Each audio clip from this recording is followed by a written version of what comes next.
The murder of the number 10. Who killed football's greatest artist? We're talking about the player who was the team's creative heartbeat, that artist who painted masterpieces with passes and goals.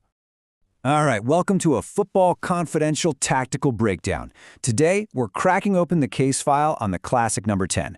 We're going to find out exactly why this iconic playmaker has, well, vanished from the elite modern game. All right, let's get into it. First things first, we need to identify our victim. And look, we're not talking about just one player here. We're talking about an entire archetype, a whole philosophy of football that seems to have been completely wiped off the map. You know the one I'm talking about, the classic number 10. Just picture Zidane, Maradona. These guys were the creative geniuses, right? The whole attack flowed through them. They operated in that perfect little pocket of space, between the other team's midfield and their defense, what we call the hole. And the best part? They basically got a free pass on defending. Their job was to create magic, not to chase players around. And this quote, man, it just hits the nail on the head. The role that used to be the most important one on the team is now seen as a luxury. Think about that. In today's game, if you don't defend, you're not a luxury, you're a liability, a passenger. So what on earth changed? Well, to figure that out, we have to go to the scene of the crime, the modern football pitch itself. Because the very ground where the number 10 used to flourish, it's been changed, completely altered, to the point where they just can't survive anymore. I mean, just look at the difference here. Back in the day, the pitch felt huge. There was time, there was space between the lines. It was the perfect environment for a playmaker to just do their thing. But today's pitch is a tactical pressure cooker. It's all about the collective system, not the individual genius. And that space they relied on, poof, it's gone. And the main reason for this? A little thing called compactness. See, the top teams now defend as this brutally organized single unit. They basically shrink the pitch, squeezing all the air out of the game so there are zero gaps, zero pockets of space for a creative player to breathe, let alone work their magic. And if you want proof, here it is. A top pressing team, like Manchester City, will squeeze their entire team into an area of just over 1,200 square meters. That is incredibly tight. There's literally nowhere to hide, no space to turn. The number 10's home, it's been bulldozed and paved over. Okay, so we've established the crime scene. Now it's time to bring in the usual suspects. Let's look at the tactical developments that are directly responsible for the death of the number 10.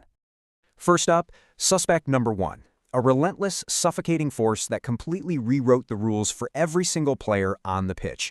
I'm talking about the high press. You've probably heard of gegenpressing, or counterpressing, right? It was made famous by managers like Jurgen Klopp, and it turned defending into a job for everyone. The whole philosophy is super simple. The second you lose the ball, you hunt it down, which means your attackers, they're now your first line of defense. So there's your motive right there. The high press demanded a crazy high work rate that the classic number 10 just wasn't built for.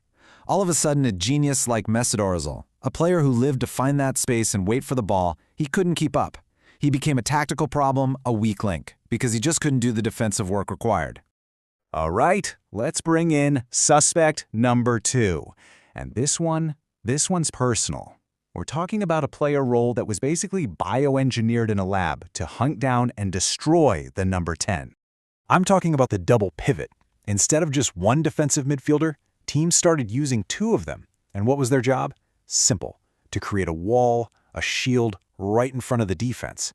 They would just patrol and absolutely dominate that exact zone where the number 10 used to live. It was a direct, targeted attack. And the motive here? It was surgical. The whole point of the double pivot was to clog up the middle of the park, to turn the number 10's favorite playground into a total war zone. And guys like Casemiro and Busquets, they perfected this role. They became masters of destruction, forcing playmakers to run for the hills, or at least run for the wings to find any space at all. So, I know what you're thinking. This all sounds pretty tragic, right? Like the death of artistry in the beautiful game. But this isn't where the story ends, because creativity, it wasn't actually destroyed. It was just forced to evolve, to find a new way to survive. That's the key. The spirit of the number 10 wasn't actually murdered. No, it was reincarnated. It came back as something faster, something stronger, something way more complete. So where did it go? Well, it moved into a new territory, the half space. Now, if you're not sure what that is, it's that vertical channel on the pitch, kind of between the sideline and the crowded center. This is the new sweet spot for creators. Why?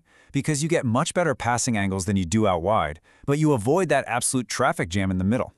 And this is where you see the new breed of creator. We've got players that some people call the hybrid 8.5. Think Jude Bellingham, a guy who defends like a number 6, carries the ball like an 8, and creates like a 10, all in one package. Then you have the complete interior, players like Kevin De Bruyne or Martin Odegaard. These guys give you all that classic number 10 creativity, but they do it from those half spaces, and they work their socks off defensively. All right, we've looked at the victim, we've examined the crime scene, we've interrogated the suspects. So it's time. Time to deliver the final verdict in the case of the murdered number 10. So, what's the verdict? What really happened here? Was it a cold-blooded murder, planned and executed by modern tactics? Here it is, the final verdict. It wasn't murder, it was evolution. The game simply changed. It got faster, more athletic, and way more tactically complex. The classic number 10 didn't die. It was just given a choice, adapt or become a fossil. The artist had to become an athlete too.